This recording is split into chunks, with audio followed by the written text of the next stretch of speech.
Beep, beep, beep, beep, beep, beep. Welcome to the Court of the EDI Jester. I hope you're all well. Become a warrior teacher, but subscribe. Subscribe and turn on notifications so you can listen to me dribble on.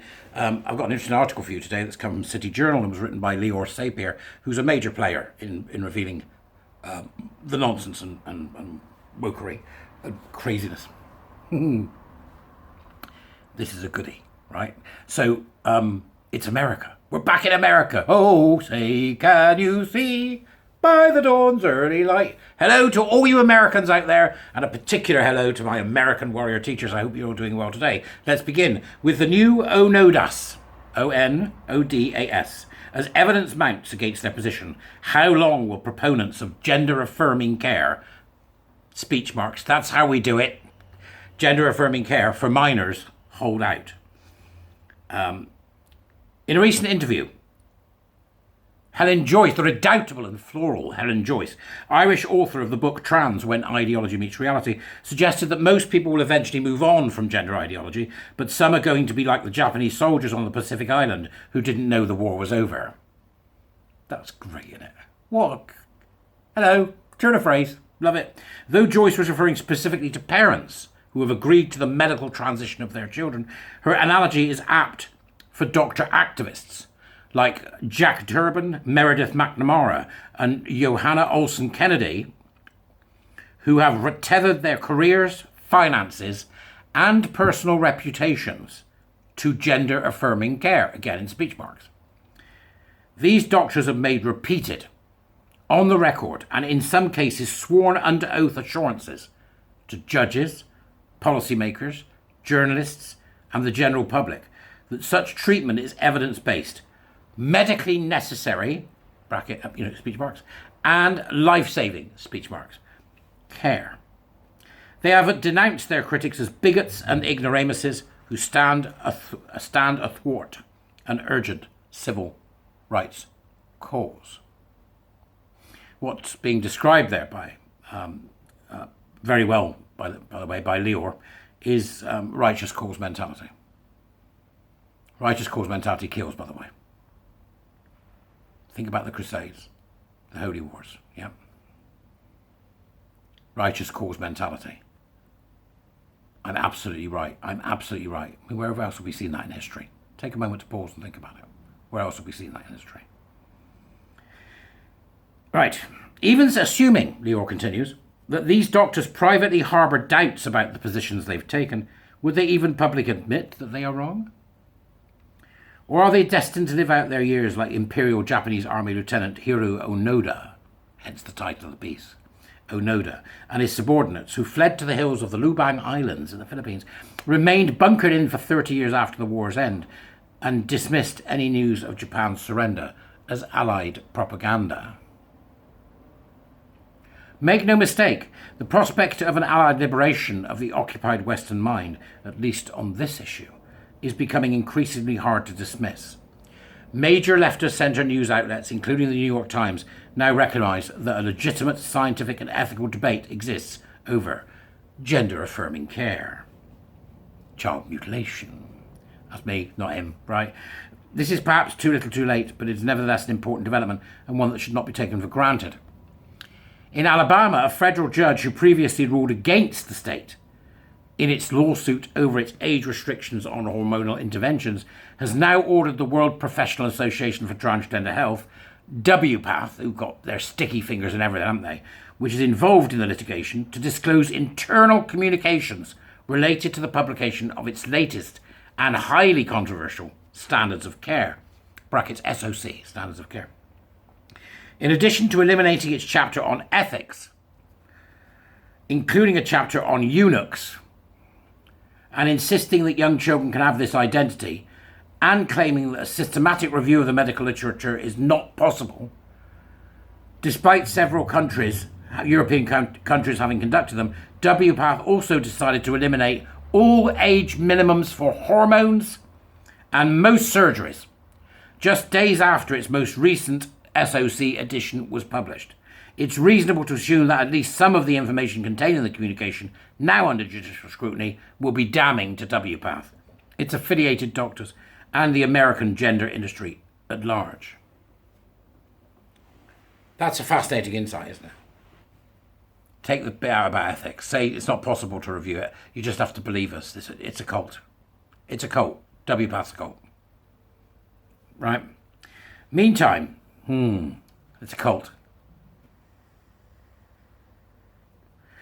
Meantime, early signs suggest that the heated partisan politicization over pediatric sex trait modification is cooling.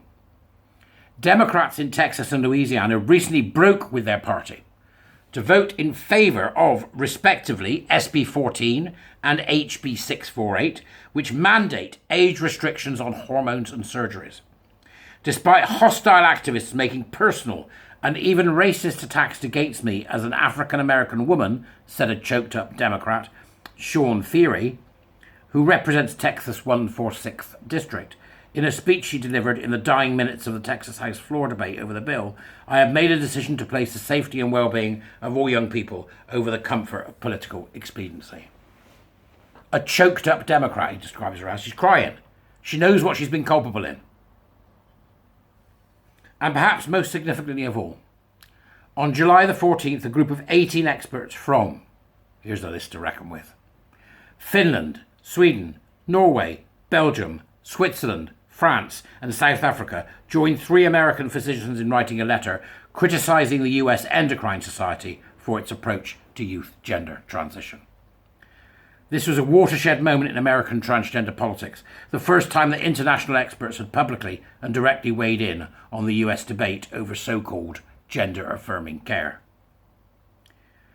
In their letter to the editor of the Wall Street Journal titled Youth Gender Medicine is Pushed Without Evidence, the international experts pointed out that the Endocrine Society's new president, physician Stephen Hams, had made false claims about the evidence base for child sex trait modification and the likelihood of suicide when these procedures are not made available to teenagers who want them. This is back, we're back now, folks, aren't we, to the old myth. If you don't, what do you want, a dead child? Would you rather have a trans child or a dead child?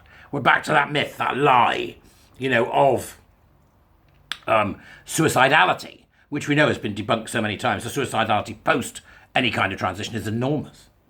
So we know that transition is now iatrogenic, and that's why it must be dealt with most severely in school, home and social settings. Most severely in school and home settings.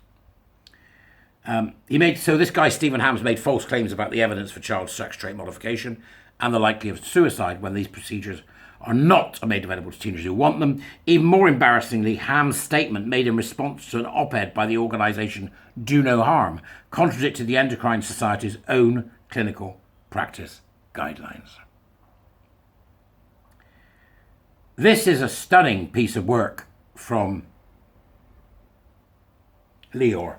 And it becomes more increasingly aware in my mind. I become more increasingly aware in my mind that what we are actually seeing is a failure of morality, a failure of moral courage. It does not take Superman or any reasonable human being more than 2 minutes to recognise that anybody who says that the way that they're going to live their life is to cut off their breasts, mutilate their penis and vagina, and then, get on the happy pills for the rest of their life, is not well. It does not take Superman to work out that the very concept of gender identity is a lie perpetrated by men who were sexologists in the 1950s and 60s who have done immeasurable damage to children. Immeasurable. It doesn't take Mr. and Mrs. Average to work out that the gays and lesbians that attach themselves to the LGBTQI plus hands, knees and bumps a daisy cult are a duplicitous bunch of Vichy's who have, by their silence and by their omission and by their refusal to think and by their support given to the likes of Stonewall, Mermaids, Manchester Pride, the LGBT Foundation, the LGBT Consortium, and any other group that purports to represent gay and lesbian people, but in fact does nothing of the kind. Every single one of you is guilty, either by silence, association, or action, in what has happened to gay and lesbian children. You are guilty, every single one of you. That's the take. It's a question of morality. It's a question of a moral compass. And the Western world has lost theirs when it comes to this. But it appears to me that the magnetic pole is moving. And hopefully, as it does, the compass will move with it. Until then, those of you that are still involved in this, those of you that are still buying tickets to Pride, those of you that are still giving money to mermaids, those of you that are still supporting those organisations that are so absolutely rabidly homophobic, now there's no saving them, you need to look into the mirror and you need to ask yourself, in all good conscience, is that 40 quid I've spent on a Pride ticket worth it? Start thinking, stop feeling, and stop worrying about your hedonistic damn lifestyle and do the right thing. It's the least you can do for the next generation of lesbian and gay children. And on that final happy note, I shall wish you good day. Bye.